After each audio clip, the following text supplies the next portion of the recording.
a gente sempre faz a ponderação, a gente sempre faz o link com o Pernambuco de hoje, né? Até em respeito aos revolucionários, né? Afinal de contas, em pouco mais de 70 dias de combate, foram aproximadamente 7 mil pessoas mortas, né, em combate. Então, quando a gente faz um link com a revolta Farroupilha, que teve 10 anos de duração e foram 35 mil mortos em 10 anos, a gente teve em pouco mais de 2 meses 7 mil, a gente vê o tamanho da dimensão da Revolução Pernambucana de 1817, né?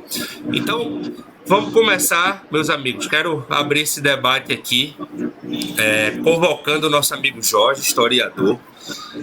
Queria perguntar a ele sobre a origem da Revolução Pernambucana de 1817. O que é que acontecia em Recife naquele pré-revolução de 1817, Jorge? Vamos lá. Quando estourou a Revolução de 1817, ela estava programada, aliás, para a Semana Santa. Né? Os padres da Diocese de Olinda, junto com a aristocracia recifense, já estavam planejando essa revolução para acontecer na Semana Santa. Só que, dentro das sociedades secretas que eles se reuniam, um deles, que estava ligado ao governador Caetano Costa Miranda, daqui de Pernambuco, ele acabou delatando, né, do que estava acontecendo, e o governador, na época, que era português, né, teve da coroa portuguesa, acabou descobrindo e prendendo um dos integrantes. Aí acabou que conflagrando, né, antes do tempo. Sim. Né, o Leão Coroado, ele levanta, né, a espada e fere um dos soldados, e daí se iniciou a Revolução de 1817 no Recife, que aconteceu no dia 6 de março. É curioso também, Jorge, é importante a gente mencionar que a história contada no Sudeste, né, os autores sudestinos, digamos assim, eles rotulam essa revolução como a revolução erroneamente, né, digamos assim também, diga-se de passagem, como a revolução dos padres, né? Então, é como se fosse uma revolução restrita aos padres, só que não.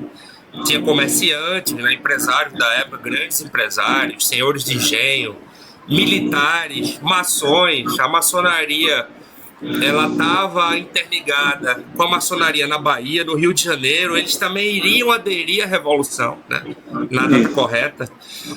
O povo da comarca de Alagoas, é importante mencionar isso, as elites traíram o movimento. As elites da comarca de Alagoas, vamos contar essa história também, viu? As elites da comarca traíram o movimento. Isso é um fato. Mas o povo lutou a favor do movimento. A gente tem relatos históricos em Penedo, por exemplo, que é a cidade fundada, né, pelo nosso segundo donatário, Duarte Coelho de Albuquerque, filho do Duarte Coelho Pereira. Ainda no século XVI, que tem toda uma história ligada a Pernambuco, teve luta sangrenta lá. Teve os portugueses bloquearam os suprimentos da população.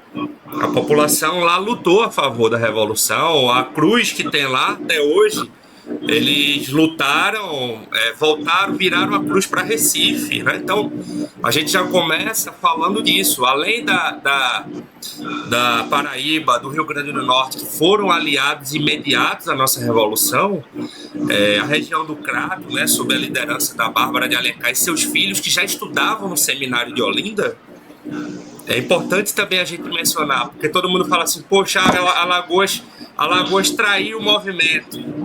As elites, não o povo da comarca, que pertencia à capitania de Pernambuco, né?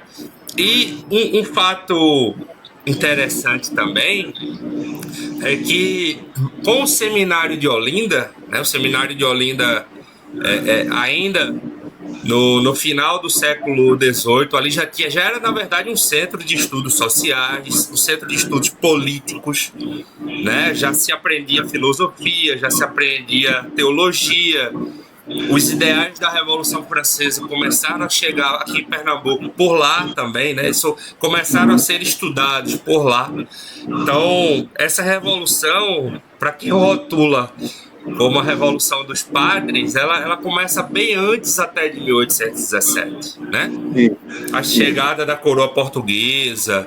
Quais foram, assim, a grande insatisfação, Jorge, no que diz respeito à vinda da coroa portuguesa aqui lá para o Rio de Janeiro, né? Na verdade.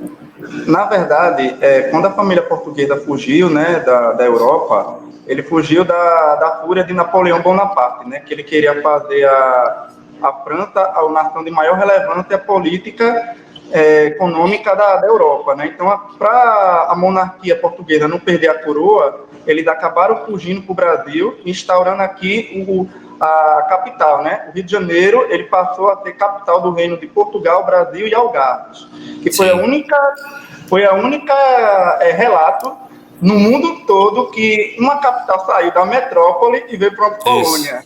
Foi o único local. E isso, para ele não contrariar, né, a elite carioca, né, a elite fluminense, com gasto, tudo, para ele fazer ali a meia boca para agradar as pessoas que estavam ligadas a ele, porque o Rio de Janeiro sempre foi a favor da coroa portuguesa. Então, o que foi que ele fez? Ele mandou as províncias, outras províncias mais distantes, ou as mais ricas, no caso Pernambuco, a pagar e custear todos os luxos e que eles faziam festa, farra, bebedeira, e ainda por cima a gente tinha que dar 10% do que a gente produzia, né, da cultivo do algodão, que era o mais importante, e a cana-de-açúcar. E também ainda a gente teve que custear a iluminação e a urbanização do Rio de Janeiro. E a gente aqui enfrentando a seca de 1816, que tinha afetado muito o solo pernambucano, e também a questão que Recife não tinha uma infraestrutura muito boa, era precária. Então, aí, isso instigou, né, os padres, os senhores de engenho, a elite pernambucana, em busca de melhorias, entendeu? Então, foi a partir daí que começou a germinar a semente do independentismo.